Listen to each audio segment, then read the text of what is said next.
Hello friends, एडुनामा में आपका स्वागत है। हम देख रहे थे एसपीडी का सामान्य अध्ययन बुक। आज हम डिस्कस करेंगे महत्वपूर्ण परीक्षा उपयोगी तथ्य। ये पार्ट 3 है। ऑलरेडी हमने पार्ट 1 पार्ट 2 कवर कर लिया, जिसका लिंक है जो डिस्क्रिप्शन में दे दिया गया है। अब जाकर उन्हें देख लें। बाघों की सर्वाधिक संख्या कहाँ है? मध्य प्रदेश में है। बाघों की सर्वाधिक संख्या किस राज्य में है? मध्य प्रदेश में है। भारत के 18 राज्यों में बाघ पाए जाते हैं। कितने राज्यों में? 18 राज्यों में। बाघ का वैज्ञानिक नाम क्या है? पैंथेरा टाइग्रिस है। पैंथेरा टाइग्रिस है जो बाघ का वैज्ञानिक नाम है, साइंटिफिक नेम है। अंतर्राष्ट्रीय जो बाघ दिवस है मनाया जाता है 29 जुलाई को। अंतर्राष्ट्रीय बाघ दिवस मनाया जाता है, इंटरनेशनल टाइगर डे मनाया जाता है 29 जुलाई को। भारत में कुल टाइगर रिजर्व की संख्या कितनी है? 54 है, 54 है। ठीक है, भारत में कुल टाइगर रिजर्व की संख्या 54 है। भारत का पहला बाघ रिजर्व टाइगर रिजर्व था जिम कॉर्बेट, जिसे 1 अप्रैल 1973 को टाइगर रिजर्व घोषित किया गया था। प्रोजेक्ट टाइगर पहली बार जिम कॉर्बेट, जो ये उत्तराखंड में है, उसमें ये नैनीताल उत्तराखंड में है। ये इसके बीच में रामगंगा नदी पार करती है, जिसके कारण इसका भी नाम बदल के रामगंगा टाइगर रिजर्व कर दिया गया है। क्षेत्रफल में सबसे बड़ा इसका जो 1936 में इसकी स्थापना हुई थी पहले ये हेली नेशनल पार्क कहा जाता था। क्षेत्रफल में सबसे बड़ा टाइगर रिजर्व कौन है? आंध्र प्रदेश का नागार्जुन सागर श्रीशैलम है। नागार्जुन सागर श्रीशैलम है जो सबसे बड़ा टाइगर रिजर्व आंध्र प्रदेश में है। क्षेत्रफल में सबसे छोटा टाइगर रिजर्व है जो महाराष्ट्र के बोर टाइगर रिजर्व है। बोर टाइगर रिजर्व कहाँ है? महाराष्ट्र में। ये सबसे छोटा टाइगर रिजर्व है एरिया में। ठीक है, बाघों की संख्या के अनुसार उत्तराखंड का जिम कॉर्बेट रिजर्व सबसे बड़ा है। बाघों की संख्या के अनुसार उत्तराखंड का जो जिम कॉर्बेट रिजर्व है, जो अभी ये रामगंगा टाइगर रिजर्व हो गया है, उसका है जो वहाँ पे बाघ की संख्या सबसे ज्यादा है। कैलाश सांखला को टाइगर मैन ऑफ इंडिया कहा जाता है। कैलाश सांखला को टाइगर मैन ऑफ इंडिया। अब हम देखेंगे भारत के प्रमुख रामसर साइट्स। बखीरा वन्य जीव अभयारण्य जो उत्तर प्रदेश में है, ये रामसर साइट है। बखीरा वन्य जीव अभयारण्य का है उत्तर प्रदेश में। हैदरपुर जो वेटलैंड है वो उत्तर प्रदेश में, हैदरपुर और बखीरा उत्तर प्रदेश। सूर सरोवर जिसे कित्थम झील बोलते हैं, ये उत्तर प्रदेश में है। नवाबगंज पक्षी अभयारण्य उत्तर प्रदेश। अब याद रखिएगा, नवाबों का शहर लखनऊ, तो आप इसे याद रखिएगा, उत्तर प्रदेश को में है जो नवाबगंज पक्षी अभयारण्य है। पार्वती अर्गा पक्षी अभयारण्य का है उत्तर प्रदेश में। समन पक्षी अभयारण्य है उत्तर प्रदेश में। और समसपुर पक्षी अभयारण्य का है उत्तर प्रदेश में। तो ये उत्तर प्रदेश के देखते हैं। बखीरा उत्तर प्रदेश, हैदरपुर उत्तर प्रदेश, सूर सरोवर या कित्थम झील कहाँ है? उत्तर प्रदेश। क्वेश्चन पूछा गया है सीएपीएफ में। नवाबगंज पक्षी अभयारण्य उत्तर प्रदेश, पार्वती अर्गा पक्षी अभयारण्य उत्तर प्रदेश, समन पक्षी अभयारण्य उत्तर प्रदेश, समसपुर पक्षी अभयारण्य उत्तर प्रदेश। सांडी पक्षी अभयारण्य कहाँ है? उत्तर प्रदेश में है। सरसई नावर झील कहाँ है? उत्तर प्रदेश में। सरसई नावर सांडी पक्षी अभयारण्य उत्तर प्रदेश में। भिंडवास कहाँ है? ये हरियाणा। भिंडवास वन्य जीव अभयारण्य वाइल्ड लाइफ सेंचुरी भिंडवास कहाँ है? हरियाणा में। सुल्तानपुर, ये क्वेश्चन दरोगा में पूछा गया था। सुल्तानपुर राष्ट्रीय उद्यान नेशनल पार्क का हरियाणा में। खिजड़िया पक्षी अभयारण्य कहाँ है? गुजरात में। खिजड़िया।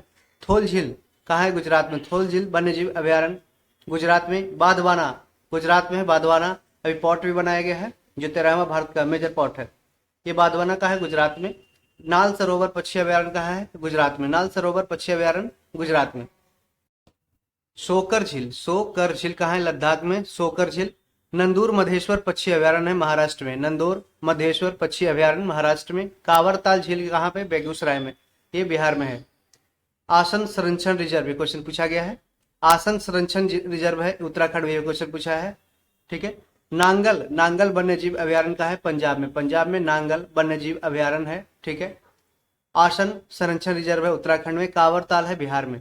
केशवपुरा मियाँ समुदाय आरक्षित कहाँ है? पंजाब में। केशवपुरा मियाँ समुदाय आरक्षित पंजाब में। कंजली झील कहाँ है? पंजाब में। कंजली पंजाब में। सुंदरबन डेल्टा क्षेत्र है जो पश्चिम बंगाल में है। पश्चिम बंगाल में सुंदरबन डेल्टा। रुद्र सागर झील कहाँ है? ये त्रिपुरा में है। रुद्र सागर झील त्रिपुरा में। सुरिनसीर और मानसर झील कहाँ है? जम्मू कश्मीर में। सुरिनसीर और मानसर झील जम्मू कश्मीर। होकेरा वेटलैंड कहाँ है? जम्मू कश्मीर में होकेरा। रेणुका वेटलैंड हिमाचल प्रदेश। चंदेरतल वेटलैंड हिमाचल प्रदेश। चंदरताल भी बोलते हैं इसे, चंदरताल या रेणुका हिमाचल प्रदेश में दोनों है। पॉइंट कैलिमेरे, ये क्वेश्चन पूछा जाता है, ये तमिलनाडु में पक्षियों के लिए अभ्यारण्य है। पॉइंट कैलिमेरे अभ्यारण्य तमिलनाडु में है। भितरकनिका मैनग्रोव है जो ओडिशा में है। भितरकनिका मैनग्रोव ओडिशा में। भोज वेटलैंड कहाँ पे है? मध्य प्रदेश, ये भोपाल में है, भोपाल में भोज वेटलैंड। वेम्बनाड कोल आर्द्रभूमि कहाँ है? केरल में है। भोज वेटलैंड मध्य प्रदेश भोपाल। वेम्बनाड कोल आर्द्रभूमि कहाँ है? केरल में। सस्थम कोट्टा झील कहाँ है? और अष्टमुडी झील केरल में। सस्थम कोट्टा, अष्टमुडी, वेम्बनाड कोल केरल में है। दीपोर बिल कहाँ है? असम में। ये क्वेश्चन पूछा गया। दीपोर बिल कहाँ है? ये ऑयल, यहाँ से तेल निकाला जाता है। दीपोर बिल असम में है। अब देखते हैं महत्वपूर्ण परीक्षा उपयोगी तथ्य। भारत में कुल 75 रामसर साइट है तथा 75वां सालबुग आर्द्रभूमि रिजर्व जम्मू कश्मीर है। भारत में कुल कितने रामसर साइट है? 75 है तथा 75वां सालबुग आर्द्रभूमि रिजर्व जम्मू कश्मीर में है। सर्वाधिक रामसर साइट कहाँ है? तमिलनाडु में है। सर्वाधिक रामसर जो साइट है वो तमिलनाडु में है, 14 है। सर्वाधिक आर्द्रभूमि वाला क्षेत्र कौन सा है? गुजरात है। सर्वाधिक आर्द्रभूमि वाला क्षेत्र गुजरात। भारत का सबसे बड़ा आर्द्रभूमि कहाँ पे है? सुंदरबन में है। विश्व आर्द्रभूमि दिवस 2 फरवरी को मनाया जाता है। वर्ल्ड वेटलैंड डे 2 फरवरी को मनाया जाता है। आर्द्रभूमि संरक्षण हेतु प्रथम सम्मेलन हुआ था ईरान के शहर रामसर में। ईरान के शहर रामसर में 1971 में हुआ था आर्द्रभूमि संरक्षण हेतु प्रथम सम्मेलन। भारत है जो रामसर कन्वेंशन में 1 फरवरी 1982 को शामिल हुआ था। देखिए 71 में इसका पहला सम्मेलन हुआ और 1982 में भारत है जो 1 फरवरी 1982 को भारत है जो सम्मिलित हुआ। सबसे ज्यादा जो आर्द्रभूमि वाला देश है यूनाइटेड किंगडम है। सबसे ज्यादा आर्द्रभूमि वाला देश यूनाइटेड किंगडम है। रामसर सूची में शामिल होने वाला पहला स्थल कौन है? कीबोर्ग प्रायद्वीप के कीबोर्ग पेनिनसुला जो ऑस्ट्रेलिया में है। रामसर सूची में शामिल होने वाला पहला कौन सा स्थल है? कीबोर्ग प्रायद्वीप जो ऑस्ट्रेलिया में है। अब हम देखेंगे सेंसस 2011, जनगणना 2011। भारत में पहली जनगणना की शुरुआत किसने की थी? 1872 में लॉर्ड मेयो के कार्यकाल में स्टार्ट हुआ था। एक अनियमित था, इरेगुलर था, ठीक है। इसके बाद देश में नियमित जनगणना की शुरुआत की गई 1881 से। लॉर्ड रिपन के कार्यकाल में हर एक 10 साल पे ये जनगणना होती है।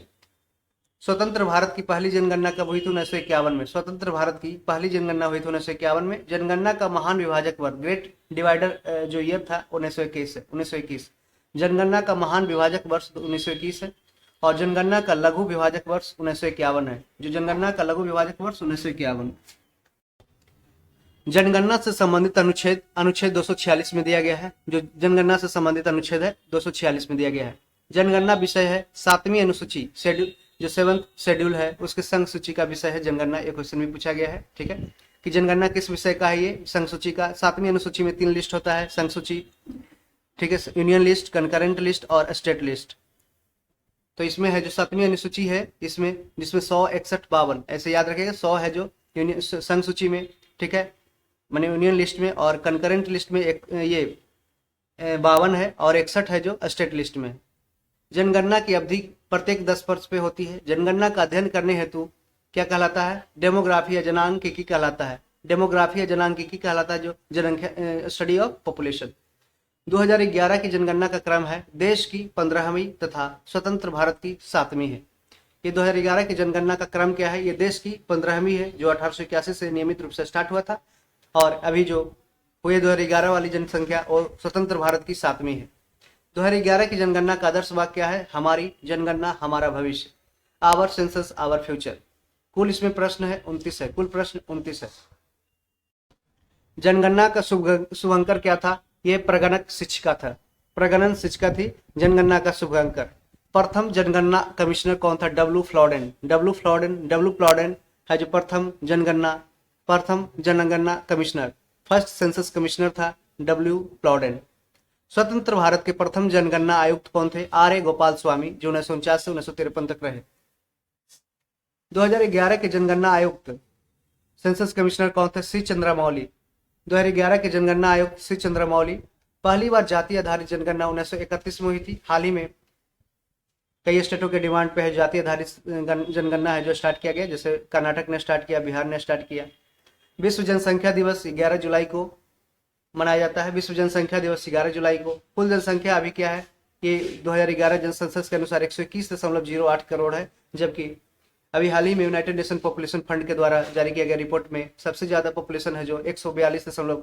कुछ है, जो 142 करोड़ की जनसंख्या है जो भारत की हो गई है, जो लगभग चीन से पार कर गई है।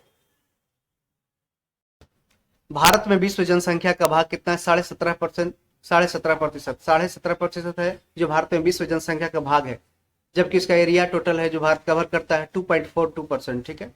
पुरुष जनसंख्या कितना है? 62.32 करोड़, 51.47% है जो पुरुष का जनसंख्या है, और महिला का जनसंख्या है 58.75 करोड़, जो 48.53% है।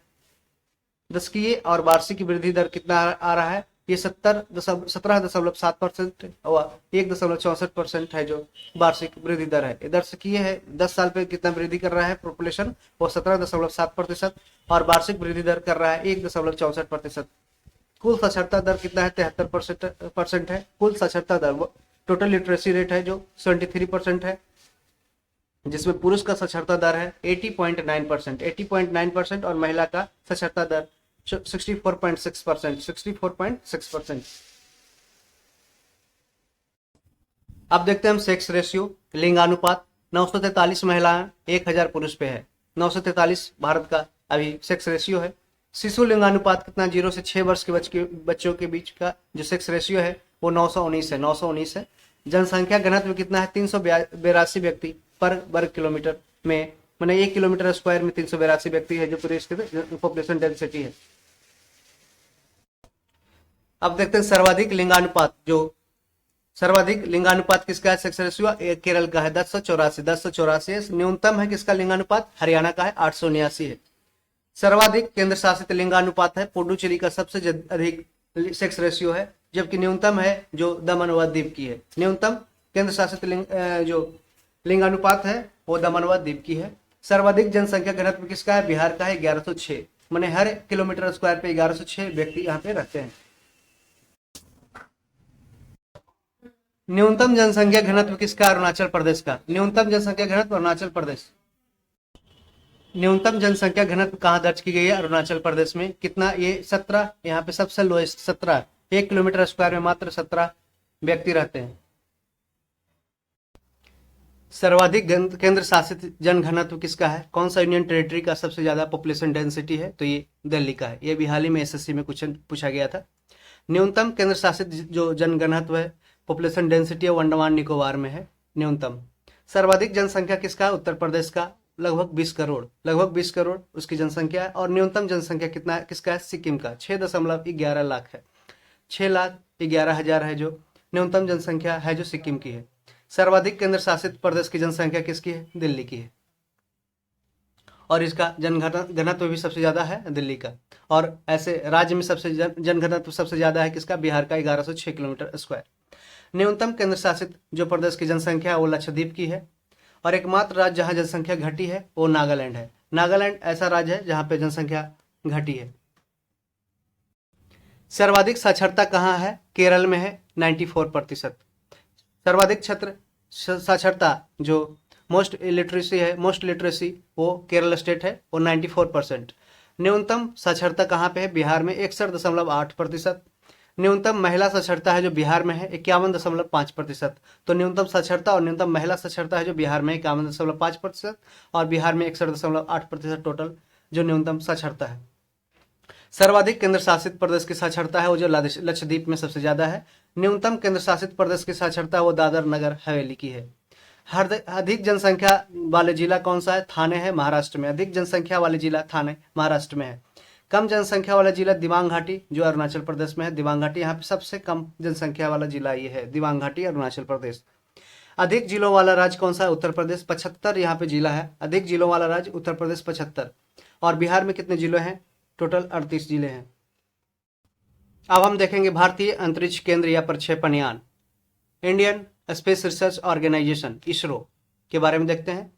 इसरो जो भारतीय अंतरिक्ष अनुसंधान संगठन, इंडियन स्पेस रिसर्च ऑर्गेनाइजेशन, इसकी स्थापना हुई थी 15 अगस्त 1969 को। 15 अगस्त 1969 को इसरो की स्थापना हुई थी। इसका हेडक्वार्टर कहाँ है? बेंगलोर में। इसके प्रथम अध्यक्ष थे विक्रम साराभाई। विक्रम साराभाई इसके प्रथम अध्यक्ष थे। विक्रम साराभाई को भारतीय अंतरिक्ष कार्यक्रम के जनक या पिता कहा जाता था। कहा जाता है विक्रम साराभाई को भारतीय अंतरिक्ष कार्यक्रम का जनक। राष्ट्रीय सुदूर संवेदी केंद्र कहाँ है?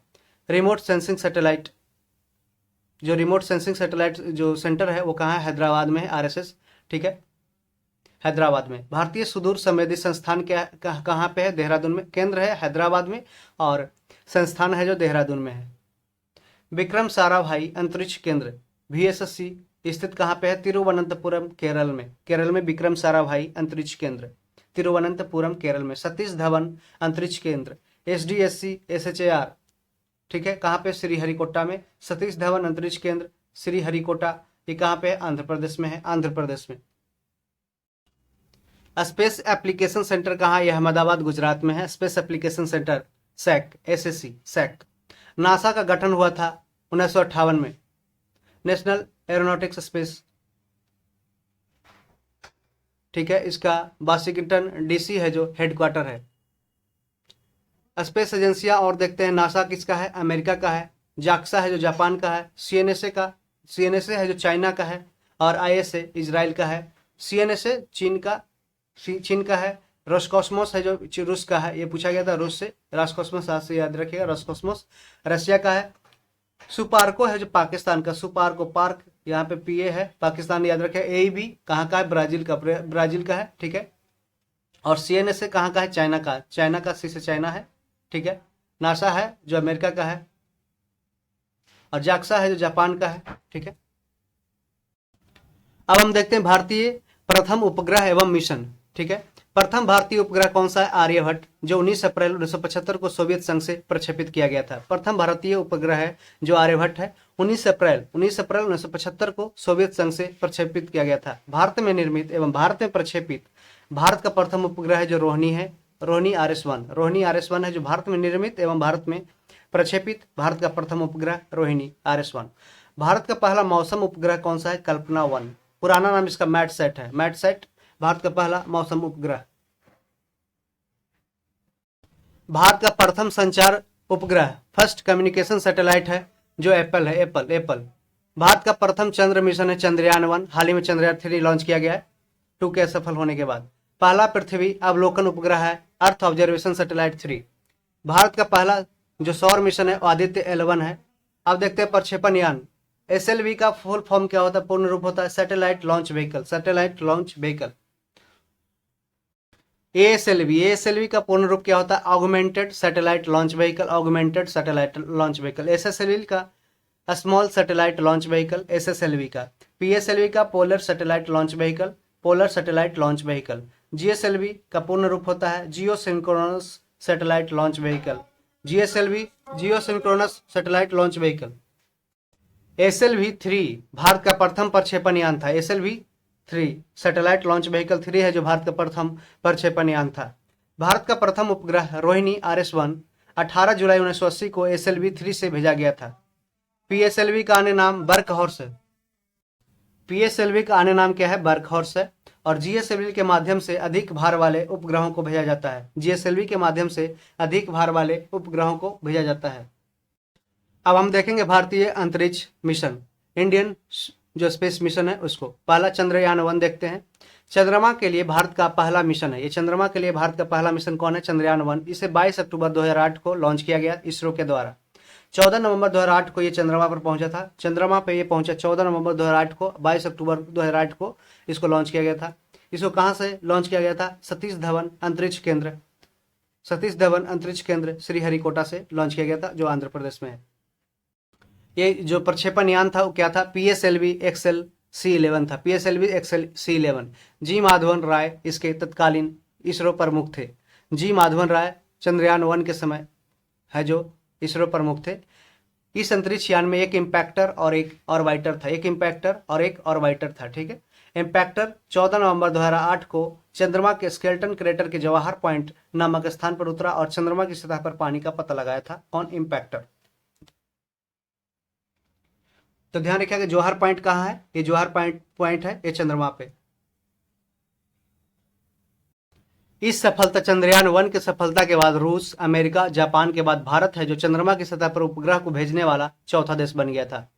जो चंद्रयान 1 की सफलता के बाद रूस, अमेरिका, जापान के बाद भारत है जो चंद्रमा की सतह पर उपग्रह को भेजने वाला चौथा देश बन गया। चंद्रयान 2 इसका प्रक्षेपण तिथि है, लॉन्च डेट है जो 22 जुलाई 2019 को ये लॉन्च किया गया, 22 जुलाई 2019 को। इसरो के द्वारा लॉन्च किया गया। चंद्रमा की कक्षा में कब प्रवेश किया? 20 अगस्त 2019 को चंद्रमा की कक्षा में प्रवेश किया था, ऑर्बिट ऑफ मून में प्रवेश किया 20 अगस्त 2019 को। इसका प्रक्षेपण स्थल सेम सतीश धवन अंतरिक्ष केंद्र श्रीहरिकोटा आंध्र प्रदेश। प्रक्षेपण यान था इसका GSLV Mark 3 M1, GSLV MK3 M1।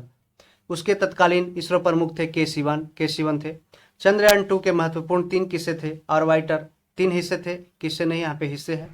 Orbiter, lander और रोवर। ऑर्बिटर, लैंडर और रोवर था। लैंडर को विक्रम तथा रोवर को प्रज्ञान नाम दिया गया था। लैंडर को विक्रम साराभाई के नाम पे लैंडर दिया गया और रोवर को प्रज्ञान नाम दिया गया। यह मिशन जो चंद्रयान 2 है जो असफल रहा, क्योंकि चंद्रमा की सतह से सिर्फ 2.1 किलोमीटर मात्र पहले ही संपर्क इसका टूट गया। इस कारण से ये असफल हो गया चंद्रयान 2। हाल ही में चंद्रयान 3 को लॉन्च किया गया, उसके बारे में हम डिस्कस करेंगे एक छोटे से वीडियो में। मार्स ऑर्बिटर मिशन MOM, जिसे मंगलयान बोलते हैं, मंगल के लिए भारत का पहला मिशन, जिसे मंगलयान के नाम से भी जाना जाता है, ये 5 नवंबर 2013 को लॉन्च किया गया। 5 नवंबर 2013 को इसरो के द्वारा लॉन्च किया गया 5 नवंबर 2013 को, और ये 24 सितंबर 2014 को ये मंगल ग्रह पे पहुंचा था। आज अभी 2023 में इसके 9 साल पूर्णे वाले हैं। ठीक है, मंगल ग्रह पे पहुंचने ये 24 सितंबर 2014 को पहुंचा था। प्रक्षेपण स्थल सेम सतीश धवन अंतरिक्ष केंद्र श्रीहरिकोटा आंध्र प्रदेश। प्रक्षेपण यान था PSLV XL C25, PSLV XL C25 से ही प्रक्षेपण किया गया था। तत्कालीन इसरो प्रमुख थे के राधाकृष्णन उस समय के इसरो प्रमुख थे। रॉसकॉस्मस, नासा और यूरोपीय संघ एजेंसी के बाद भारत है जो मंगल ग्रह पर सफल उपग्रह भेजने वाला चौथा देश बन गया है। ठीक है, रॉसकॉस्मस किसका है? रशिया का, नासा अमेरिका का, यूरोपीय संघ एजेंसी यूरोपियन यूनियन का के बाद भारत है जो मंगल ग्रह पर सफल उपग्रह भेजने वाले चौथा देश बन गया। भारत है जो एशिया का पहला देश है जो मंगल ग्रह पर उपग्रह को सफलतापूर्वक भेजा है। भारत है जो एशिया का पहला देश है जो मंगल ग्रह पर उपग्रह को सफलतापूर्वक भेजा है पहले प्रयास में। अब देखते हैं अंतरिक्ष कार्यक्रम। विश्व का अंतरिक्ष युग में प्रवेश कब हुआ था? 1957 में विश्व है जो अंतरिक्ष युग में प्रवेश कर गया। भारत में अंतरिक्ष कार्यक्रम जो शुरू हुआ था 1962 में शुरू हुआ भारत में अंतरिक्ष कार्यक्रम। अंतरिक्ष विभाग या आयोग की स्थापना कब हुई? 1972 में अंतरिक्ष विभाग, स्पेस डिपार्टमेंट, स्पेस कमीशन की स्थापना की गई 1972 में। अंतरिक्ष में प्रथम जानवर को जो लाइका, एक बीच कुतिया थी, उसको है जो अंतरिक्ष में ले जाया गया। ये प्रथम जानवर लाइका थी। अंतरिक्ष में पहुंचने वाला प्रथम व्यक्ति मेजर यूरी गागरिन जो सोवियत संघ की है, रशिया में, जो 1961 में पहुंचा था। अंतरिक्ष में पहुंचने वाला प्रथम व्यक्ति मेजर यूरी गागरिन था। वो सोवियत संघ के थे। 1961 में उन्होंने ये पहुंचा था अंतरिक्ष में। अंतरिक्ष में जाने वाली प्रथम महिला थी वेलेंतीना तेरेस्कोवा जो सोवियत संघ की थी। 1963 में ये गई थी। अंतरिक्ष में जाने वाली प्रथम महिला थी वेलेंतीना तेरेस्कोवा, ये जो सोवियत संघ की थी 1963 में। अंतरिक्ष में तैरने वाला प्रथम व्यक्ति था अलेक्सी लियोनोव जो सोवियत संघ की था 1965 में। अंतरिक्ष में तैरने वाला प्रथम व्यक्ति अलेक्सी लियोनोव सोवियत संघ की 1965 में।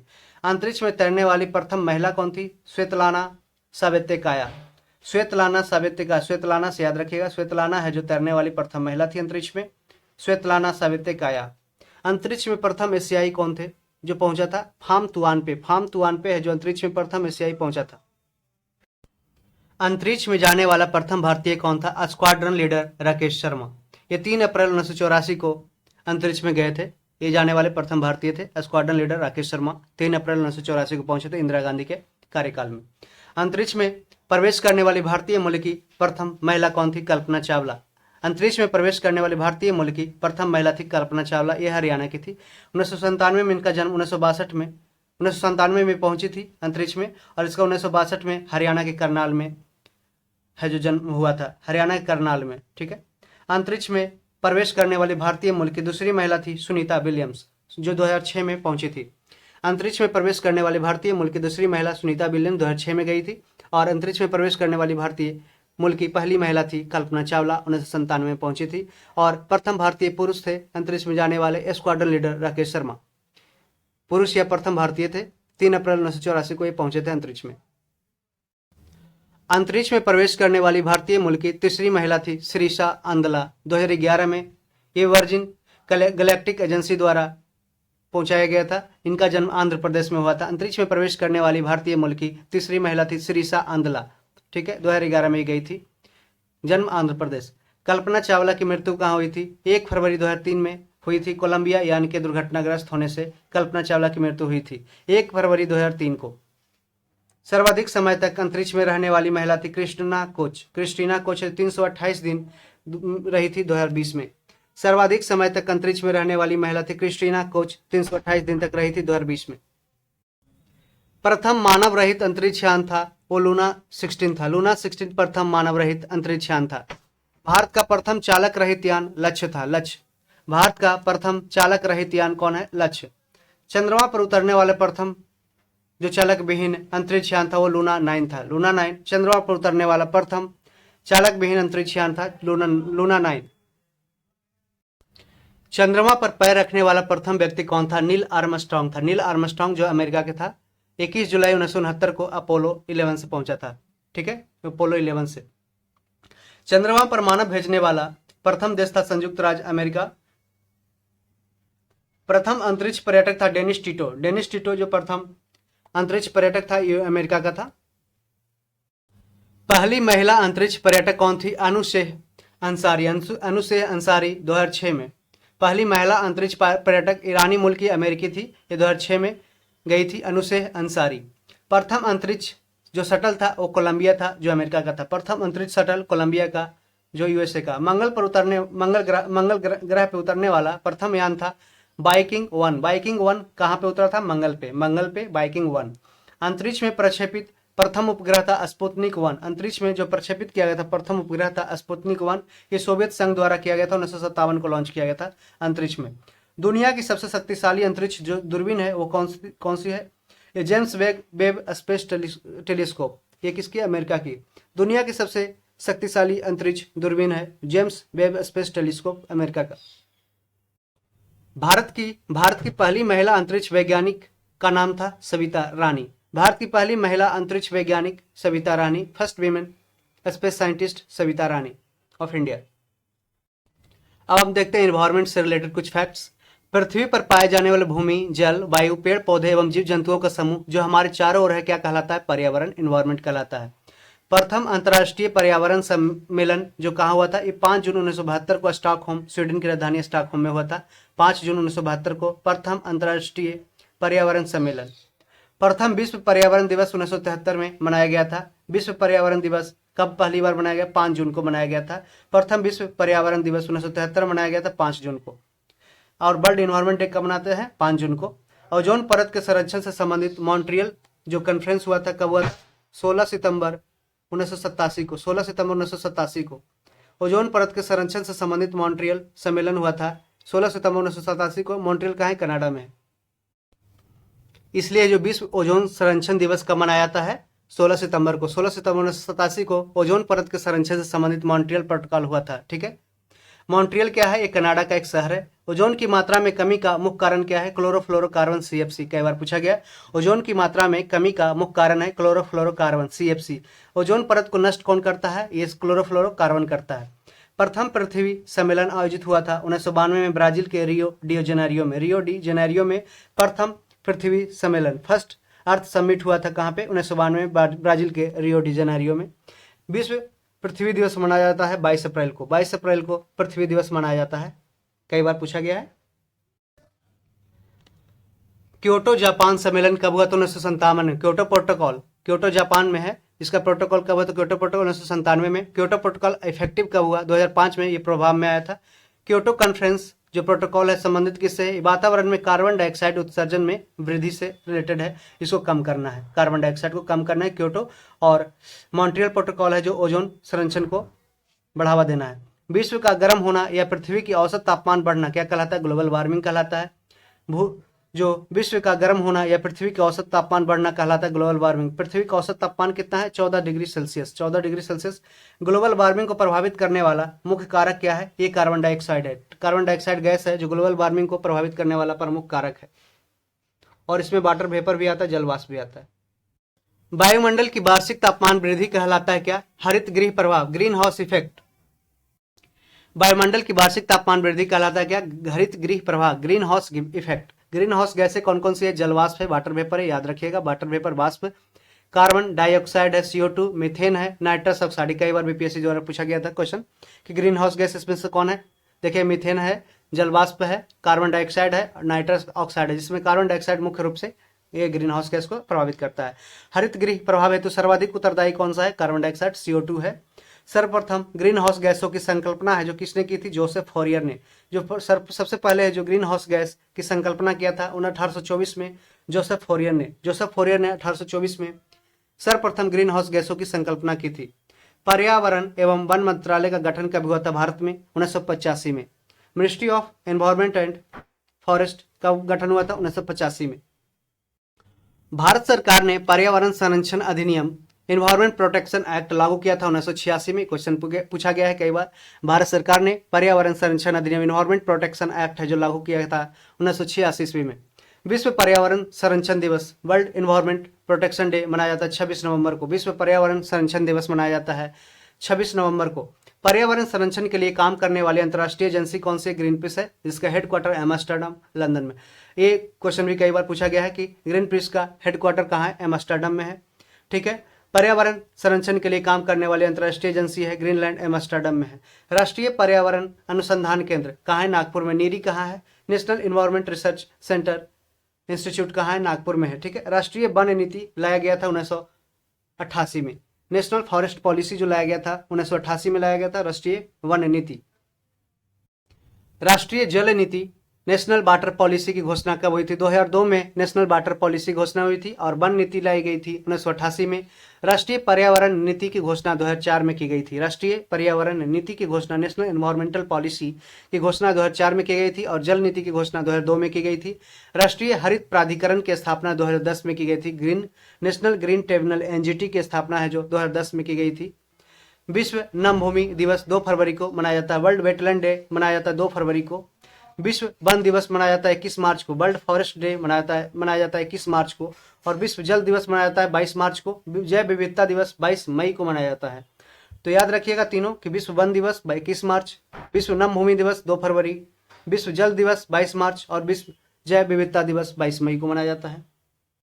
रेड डाटा बुक संबंधित है किससे? विलुप्त या संकटग्रस्त जीवों से संबंधित है। जीवों या होता है ना प्लांट एंड एनिमल से। ये रेड डाटा है जो जारी करता है, किसके द्वारा जारी किया जाता है? ये Indian international union for conservation of nature, IUCN के द्वारा है जो ये रेड डाटा बुक है जो जारी किया जाता है। इसमें थ्रेटेंड, एंडेंजर्ड ये सब है जो सारे टर्म देखने को मिलेंगे। इसके कैटेगरी में डिवाइडेड होते हैं, शेड्यूल 1, एनेक्सर 1। ठीक है। अब हम देखते हैं इकोलॉजी, पारिस्थितिकी। जीवधारियों तथा उनके वातावरण के पारस्परिक संबंधों का अध्ययन कहलाता है क्या? इकोलॉजी, पारिस्थितिकी कहलाता है। इकोलॉजी शब्द का जो प्रथम प्रयोग किया था रिटर ने किया था। इकोलॉजी का शब्द का प्रथम प्रयोग 1865 में किया था। इकोलॉजी का सर्वप्रथम रिटर ने प्रयोग किया था। अर्नेस्ट हैकल ने इसको 1869 में इसका प्रयोग किया था इकोलॉजी शब्द का। अर्नेस्ट हैकल ने 1869 में और रिटर ने सबसे पहले 1865 में इकोलॉजी शब्द का प्रयोग किया था। सर्वाधिक अस्थायी पारिस्थितिकी क्या है? महासागर, ओशियंस है जो सर्वाधिक अस्थायी इकोसिस्टम है। ठीक है, ये महासागर। ठीक है, इकोलॉजी कौन है? सर्वाधिक ये स्थायी स्टेबल है, महासागर है, ओशियंस। रचना एवं कार्य की दृष्टि से विभिन्न जीवों और वातावरण की मिली जुली इकाई क्या कहलाती है? पारिस्थितिकी तंत्र कहलाती है, इकोसिस्टम कहलाती है। रचना एवं कार्य की दृष्टि से विभिन्न जीवों और वातावरण की मिली जुली इकाई कहलाती है इकोसिस्टम, पारिस्थितिकी तंत्र। पारिस्थितिकी तंत्र या पारितंत्र शब्द का सर्वप्रथम प्रयोग किया था किसने? एजी टांसले ने। एजी टांसले ने सर्वप्रथम इकोसिस्टम में आता है कौन? ये देखिए सिस्टम में टा आता है, यहाँ पे भी टांसले आता है। तो टांसले शब्द का जो सिस्टम इकोसिस्टम है उसको शब्द को सबसे पहले टांसले ने किया था। ठीक है, 1935 में इकोसिस्टम टांसले के द्वारा 1935 में किया गया था। पारितंत्र में ऊर्जा का स्रोत क्या है? सूर्य प्रकाश है। जो पारितंत्र में ऊर्जा का स्रोत है वो सूर्य प्रकाश, सनलाइट है। पर्यावरण की कार्यात्मक इकाई क्या कहलाती है? पारितंत्र कहलाती है। पर्यावरण की कार्यात्मक इकाई है जो फंक्शनल यूनिट है वो पारितंत्र है, इकोसिस्टम है। पारिस्थितिकी तंत्र 2 घटकों का बना होता है, जैविक घटक एवं अजैविक घटक। बायोटिक एंड एबायोटिक जो घटक होते हैं उसके द्वारा ये पारिस्थितिकी तंत्र इकोसिस्टम का निर्माण होता है। बायोटिक में आ गया एनिमल, प्लांट्स, और अजैविक में, एबायोटिक में sunlight, air, oxygen, carbon dioxide, ये सब सारे अजैविक में आते हैं। जैविक घटक को 3 भागों में विभक्त किया गया, उत्पादक, प्रोड्यूसर, उपभोक्ता, कंज्यूमर, एवं अपघटक, decomposer. Producer, consumer and decomposer. उत्पादक, उपभोक्ता और अपघटक में जैविक घटक को बायोटिक जो घटक है उसको 3 भागों में विभाजित किया गया है। उत्पादक द्वारा उत्पादित खाद्य पदार्थों का उपयोग है जो करने वाले घटक कहलाते हैं कंज्यूमर, उपभोक्ता। उपभोक्ता 3 प्रकार के होते हैं, प्राथमिक, द्वितीयक एवं तृतीयक उपभोक्ता। प्राइमरी कंज्यूमर, सेकेंडरी कंज्यूमर और टर्शियरी कंज्यूमर। वे जीव जो हरे पौधे को खाते हैं, ग्रीन प्लांट्स को खाते हैं, कहलाते हैं क्या, प्राथमिक उपभोक्ता। जैसे बकरी, गाय, भैंस है जो, ये सारे प्राइमरी प्रोड्यूसर है।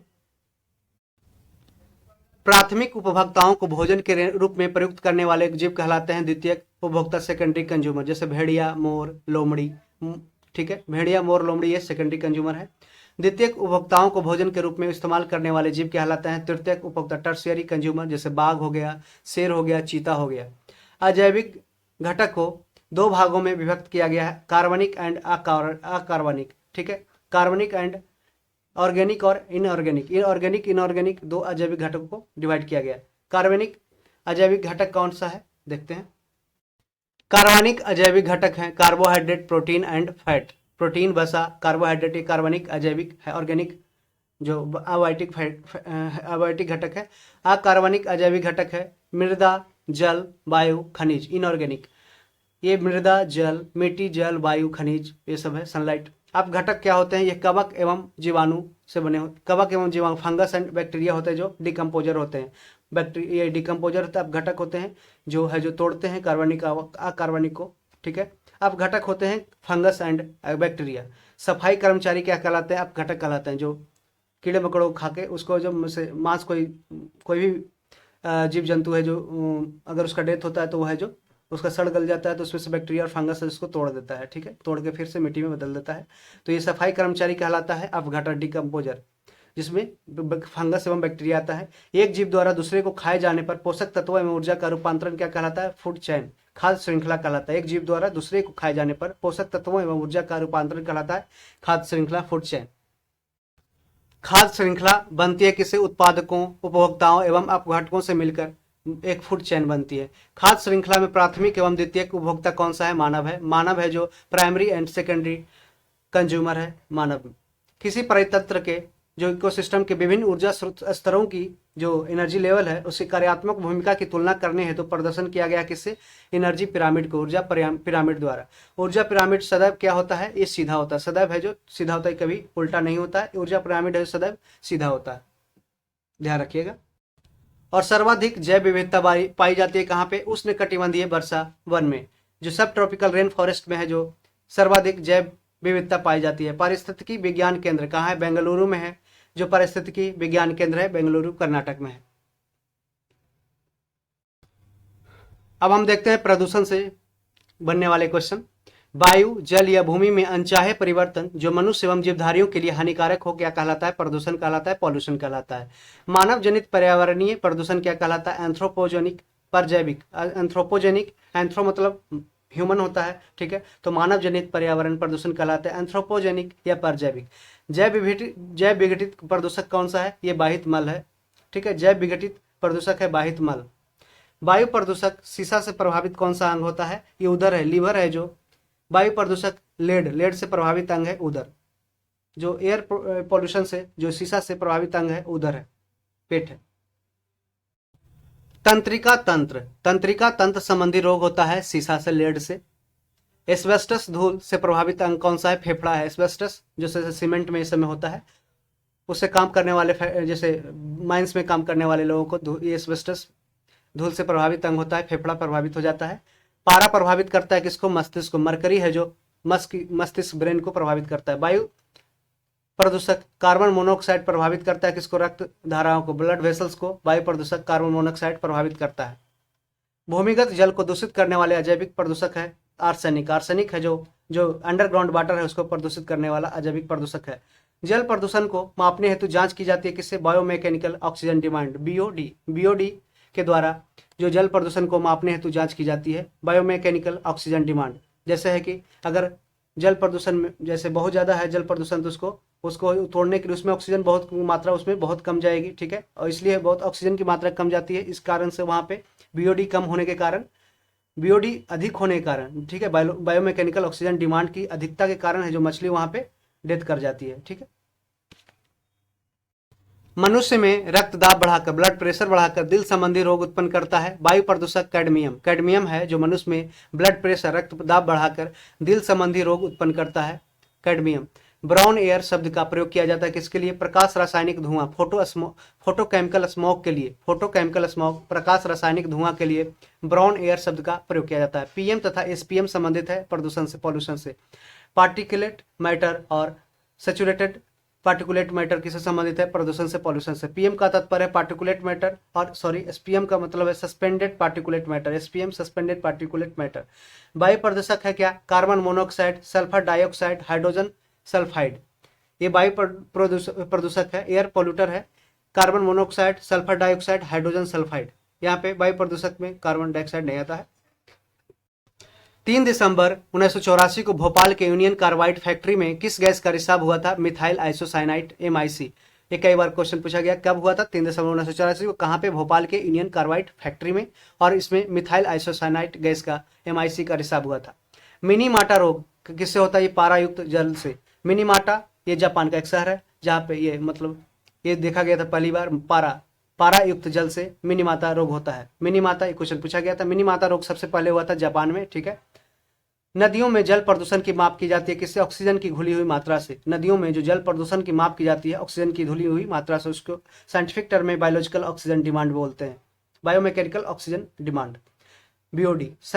सिगरेट के धुएं का मुख्य प्रदूषक क्या है? कार्बन मोनोऑक्साइड और बेंजीन है जो सिगरेट के धुएं का मुख्य प्रदूषक है, कार्बन मोनोऑक्साइड एवं बेंजीन। बेंजीन का फॉर्मूला होता है C6H6।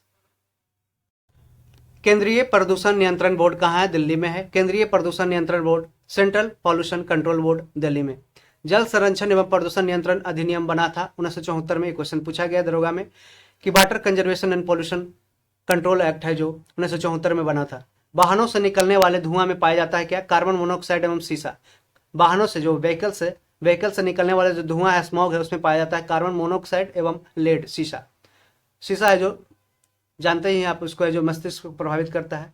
कार्बन मोनोऑक्साइड ब्लड में घुल जाता है बहुत तेजी से, और यह जो ब्लड को, वेसल्स को रोकता है। कारखानों से निकलने वाले धुओं में मुख्य रूप से पाया जाता है कार्बन डाइऑक्साइड। जो कारखानों से निकलने वाले धुआं है उसमें मुख्य रूप से पाया जाता है कार्बन डाइऑक्साइड, याद रखिएगा। यहाँ पे कार्बन मोनोऑक्साइड नहीं है। कार्बन मोनोऑक्साइड वाहन से निकलता है। अम्ल वर्षक का मिश्रण क्या है? एसिडिक रेन का, सल्फर डाइऑक्साइड, SO2 और नाइट्रोजन ऑक्साइड। तो यहाँ पे कभी पूछा जाता है कि सल्फर अम्ल वर्षा में कौन कौन आता है? तो सल्फर और नाइट्रोजन, याद रखिएगा। तो सल्फर डाइऑक्साइड, SO2 एवं नाइट्रोजन ऑक्साइड, NO2 नहीं है, नाइट्रोजन ऑक्साइड का NO है, ठीक है। अम्ल वर्षा के रूप में पृथ्वी पर क्या गिरता है? सल्फ्यूरिक एसिड तथा नाइट्रिक एसिड होता है, जो एसिडिक रेन के रूप में पृथ्वी पर गिरता है। DDT क्या होता है? एक अजैव अपघटनीय प्रदूषक है, DDT, ठीक है, एक अजैव अपघटनीय प्रदूषक है। संगमरमर से निर्मित ऐतिहासिक इमारतों को हानि पहुंचाता है क्या? Sulphur dioxide. सल्फर डाइऑक्साइड है संगमरमर से जो निर्मित ऐतिहासिक इमारत है उसको हानि पहुंचाता है, जैसे ताजमहल। ग्रीन मफलर किससे संबंधित है? ध्वनि प्रदूषण से। ध्वनि प्रदूषण से याद रखिएगा, ध्वनि साउंड, जो यहाँ पे ग्रीन मफलर ये संबंधित है किससे? ध्वनि से, साउंड से है, साउंड से, ना कि ये ध्वनि से, मतलब साउंड नॉइज से, नॉइज पोल्यूशन है, ठीक है। ग्रीन मफलर, ग्रीन मफलर ध्यान रखिएगा, ग्रीन से ये ध्वनि साउंड है, ठीक है। चावल के खेतों से निकलने वाला प्रदूषक क्या है? मीथेन है। ये UPSC के द्वारा क्वेश्चन भी पूछा गया कि चावल के खेतों से निकलने वाला प्रदूषक क्या होता है? मीथेन गैस है जो चावल से निकलता है, चावल के खेतों से निकलता है, ठीक है, मीथेन गैस। फ्रेंड्स, हमने SPD के पार्ट 3 कंप्लीट कर लिया है। यदि आपको वीडियो अच्छा लगा तो अपने ये दोस्तों में शेयर कर दें। खुद चैनल पे पहली बार आए हैं तो सब्सक्राइब कर दें और लाइक बटन दबाना ना भूलें। उसके साथ साथ बेल आइकन को आने वाले वीडियो के लिए नोटिफिकेशन के लिए आप है जिसको प्रेस कर लें। और कोई भी इंक्वायरी हो तो आप हमसे कांटेक्ट कर सकते हैं, बिजनेस या कुछ भी रिलेटेड के लिए। धन्यवाद।